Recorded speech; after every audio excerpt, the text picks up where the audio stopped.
El auténtico despeñadero. Comúnmente este espacio lo ocupo para compartir con ustedes mi opinión sobre temas que acontecen en México y el resto del mundo. Pero considero imperdible la oportunidad de comentar y compartir una de las mejores columnas del periodista Pablo Iriart, en su espacio Uso de Razón del diario El Financiero. El periodista inicia su análisis resaltando que a medida de que en este país nos hundimos por la necedad y la mediocridad del presidente, algunos comienzan a darse cuenta del daño que hicieron al golpear hasta la saciedad al presidente Peña Nieto y promover a un político populista y destructivo y sin preparación para gobernar. La descomposición en el ejercicio de gobernar de Obrador ha alcanzado niveles jamás imaginados. Cada día perdemos más y más la capacidad de asombro con cada ocurrencia emanada desde Palacio Nacional. La insania de Obrador ha llegado a extremos patológicos que han venido debilitando estructuras básicas del país. Iriart menciona el caso de la economía y el hecho de no querer ni medir el Producto Interno Bruto, ese que durante campaña prometió que lo haría crecer hasta el 4%.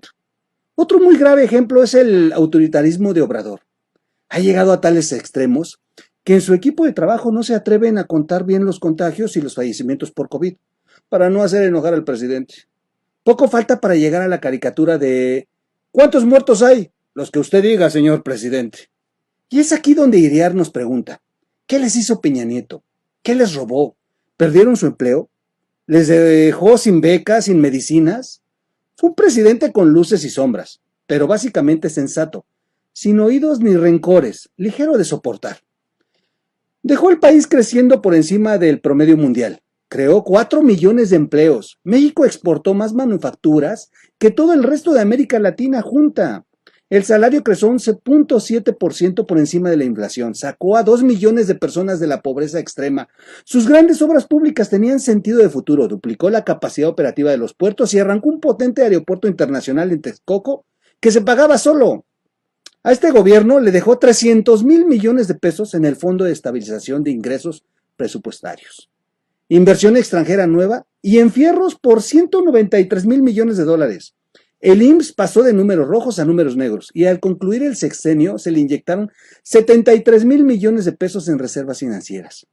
La Casa Blanca. Sí, la Casa Blanca. Resulta que una vez detonado el escándalo, no ilegal, pero sí muy cuestionable por el conflicto de intereses, a Juan Armando Hinojosa del Grupo IGA no se le dio un solo contrato en el gobierno federal y todos los contratos con gobiernos estatales le fueron cancelados. Como lo recordó hace un par de semanas en las páginas del Financiero el periodista Raimundo Rivapalacio, un crítico vertical, inconsistente de Enrique Peña Nieto. Hubo sensibilidad y reacción ante el malestar de la opinión pública. ¿Y ahora qué tal? 77% de las obras públicas se entregan por asignación directa. Se desdeña como un ataque a nuestro proyecto el tráfico de influencias denunciado por la venta de respiradores artificiales al IMSS, casi al doble de precio. El fiscal general de la República lo puso Morena y se convirtió en un fiscal carnal. Adiós justicia para México. ¿Dónde están los colectivos? Por una fiscalía que sirva. No al fiscal carnal. Y las ONG que protestaban, argumentaban y eran escuchadas en el sexenio anterior, ¿dónde están? Hubo corrupción, sí, pero no de la magnitud que la propaganda de Morena y sus comentaristas ex afines decían. Y se creó un andamiaje institucional para evitarla y castigarla. López Obrador tiró el Sistema Nacional Anticorrupción, le cortó presupuesto a la ciencia, a la tecnología, desmanteló el Seguro Popular, demolió la reforma educativa, congeló la reforma energética y perdemos hasta la camisa con la obsesión petrolera. Nos arrodillamos ante Trump, le hacemos el trabajo sucio en el sur y en el norte, al mismo que anunciaba que el muro en la frontera sería pintado en negro para que atraiga más calor y queme al que intente cruzarlo. Nuestro gobierno le agradece y lo llama amigo, el que se conoce en las desgracias. Peña cometió el error de recibir a Trump en Los Pinos durante su campaña y el actual presidente no lo va a recibir, sino que va a ir a darle las gracias a Estados Unidos en julio, en plena recta final de la campaña por su reelección. ¿Gracias de qué? Hubo decoro en la relación con Estados Unidos. Peña respondió a cada uno de los agravios de Trump y le canceló la reunión tripartita ya agendada en Washington con el premier canadiense por un tuit agresivo hacia México. Ese decoro se perdió. Capitulamos ante el prepotente. Peña renegoció el Tratado de Libre Comercio sin desdoro para México. Terrible lo del socavón en el Paso Express de Cuernavaca, que costó la vida de 2 personas. Se investigó y fue un problema de filtración de agua. No, ahí quedaron el gobierno de Morelos y la administración federal para decir y probar lo contrario. Nada, no han dicho nada. En cambio, en Tlahuelilpan, 130 personas murieron calcinadas el año pasado en un festín de huachicol que funcionarios de Pemex inspeccionaron, reportaron 5 horas antes de la tragedia y se dejó correr hasta que ocurrió la explosión. Eso es negligencia criminal. ¿Alguna protesta? Cero.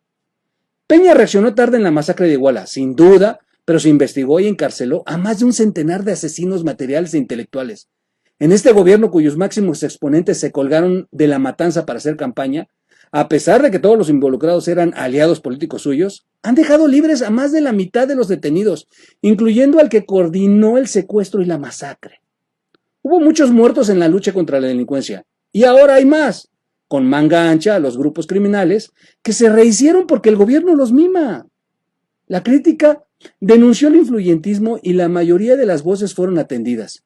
Cayó el director de la Procuraduría del Consumidor, su camarada, y el director de la Comisión Nacional del Agua, su amigo. Cesó el director de Pemex a mitad del sexenio, su compañero de campaña, y sin el paracaídas del Foro Legislativo. Hubo 498,000 millones de pesos para ciencia y tecnología, becas para estudiar en el extranjero, para estudiar en centros de excelencia, para criticar al presidente en los medios y en los cubículos, y financiamiento para películas contra él y su partido. Ahora, ¿qué tal?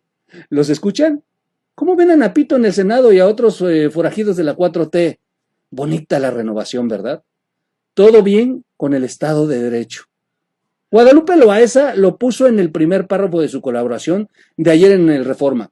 Con sus dichos, Andrés Manuel López Obrador nos golpea, nos violenta, nos ofende, nos maltrata, nos lingüenea, nos madrea, nos hiere, nos invisibiliza, como cualquier golpeador. No valoraron a un presidente sensato y sin recores, y se echaron en brazos del personaje que bien describe Guadalupe Loaesa, quien seguramente votó por él. Se equivocaron con Peña, se equivocaron con AMLO. Ahora solo queda ver cómo frenamos la caída del país en el despeñadero del desempleo, la delincuencia, el empobrecimiento, la desatención a salud, el desprecio a los médicos y a la ciencia. Y quien piense diferente. En su columna, Pablo Iriar nos lleva a un autoanálisis impensable hace 2 años. ¿Qué tan mal está gobernado el país para que el punto de referencia en una comparación a lo peor de México sea el sexenio de Peña Nieto? Increíble. México estaba mejor cuando estábamos supuestamente mal. Soy su amigo Miguel Quintana y como siempre, ustedes tienen la última palabra.